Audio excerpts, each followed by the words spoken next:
ડભોઈ નગર વિસ્તારમાં વિવિધ રોડ રસ્તાઓને લઈને ₹80 લાખની ગ્રાન્ટ રોડ રસ્તા રીસર્ફેસિંગને અનુલક્ષીને આપવામાં આવી હોવાની માહિતી મળી રહી છે। નગરના મહુડી ભાગોળ, હીરા ભાગોળ, વડોદરી ભાગોળ સહિતના અનેક વિસ્તારોની અંદર ખાડા રિપેર કરવા તેમજ તેનું પેચ વર્ક કરવા નગરપાલિકા ટૂંક સમયની અંદર કામગીરી શરૂ કરશે। વડોદરી ભાગોળથી કંસારા બજાર ટાવર સુધીનો રોડનું સમારકામ દિવાળી બાદ હાથ ધરવામાં આવશે। વેપારીઓ સાથે પ્રમુખ અને ચીફ ઓફિસરની અધ્યક્ષતામાં એક બેઠક યોજવામાં આવી હતી। દર્ભાવતી નગરના અનેક વિસ્તારોની અંદર ચોમાસા દરમિયાન ખાડારાજ જોવા મળ્યું હતું।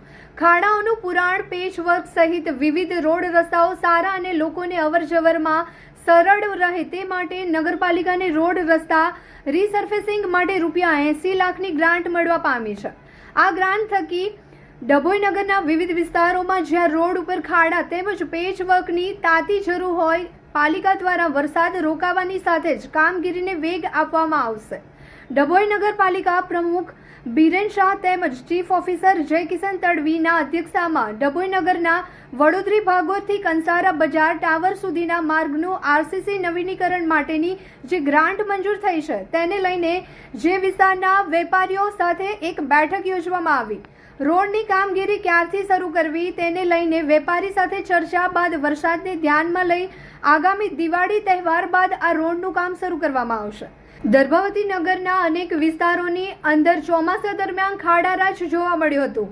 ખાડાઓનું પુરાણ, પેચવર્ક સહિત વિવિધ રોડ રસ્તાઓ સારા અને લોકોને અવરજવરમાં સરળ રહે તે માટે નગરપાલિકાને રોડ રસ્તા રીસર્ફેસિંગ માટે ₹80 લાખની ગ્રાન્ટ મળવા પામી છે। આ ગ્રાન્ટ થકી ડભોઈ નગરના વિવિધ વિસ્તારોમાં જ્યાં રોડ ઉપર ખાડા તેમજ પેચવર્કની તાતી જરૂર હોય, પાલિકા દ્વારા વરસાદ રોકાવાની સાથે જ કામગીરીને વેગ આપવામાં આવશે। ડભોઈ નગરપાલિકા પ્રમુખ બીરેન શાહ તેમજ ચીફ ઓફિસર જયકિશન તડવીના અધ્યક્ષતામાં ડભોઈ નગરના વડોદરી ભાગોળથી કંસારા બજાર ટાવર સુધીના માર્ગનું આરસીસી નવીનીકરણ માટેની જે ગ્રાન્ટ મંજૂર થઈ છે તેને લઈને જે વિસ્તારના વેપારીઓ સાથે એક બેઠક યોજવામાં આવી।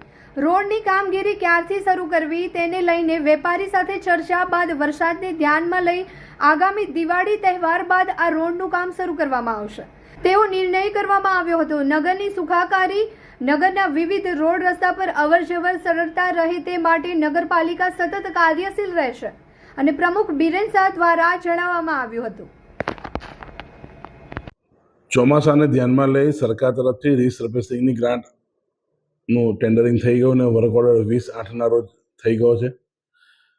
વડોદરી ભાગોળથી ટાવરનો જે રોડ વારંવાર ડામરના રોડથી રીસર્ફેસિંગ કામ થયું હતું 3-4 વાર અત્યાર સુધીમાં, તે રોડ નવેસરથી સીસી રોડ, આરસીસી રોડ નવો કરવાનો હોય। આજે વેપારીઓને બોલાયા હતા કેમ કે 22 તારીખે નવરાત્રિ આવે છે અને 20 તારીખે દિવાળીનું શરૂઆત થઈ 20/10 તો કામગીરી અમે ચાલુ કરીએ તો એ વિઘ્નો ના આવે એ કારણથી વેપારીઓને બોલાયા હતા। વેપારીની રજૂઆત હતી કે અમારે નવરાત્રિ આવે છે, સિઝન છે, ધંધા રોજગારને આંઠી અસર પડે એટલે એમને દિવાળી પછી શરૂઆત કરો તો વધારે સારું।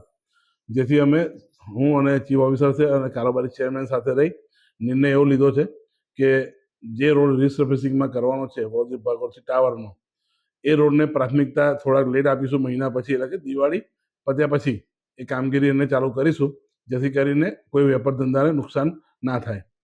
સાથે સાથે ડભોઈ નગરમાં જે બી રસ્તા ખરાબ છે, ઉદાહરણ તરીકે કુંભારવાગાના જે 4 રસ્તા પડે ત્યાં ડામર રોડ થયો છે રીસર્ફેસિંગનો, તે વચ્ચે પાણીથી ધોવાણથી એટલો ભાગ જે ટુકડો ધોવાયો છે। કાછાની વાડી પાસે જે ટર્નિંગ પર પાણી વરસાદમાં જે ધોવાયો છે। સાથે વૈશાલી વિડીયોથી મવડી ભાગોળના કિલ્લા સુધીનો ભાગ જે વરસાદમાં ધોવાયો છે, એવા રસ્તા રીસર્ફેસિંગના કામો અમે તાત્કાલિક અસરથી શરૂ કરવા જઈ રહ્યા છે અને ડભોઈ નગરની જનતાને ઓછામાં ઓછી તકલીફ પડે એ પ્રમાણેની કામગીરી કરી રહ્યા છે।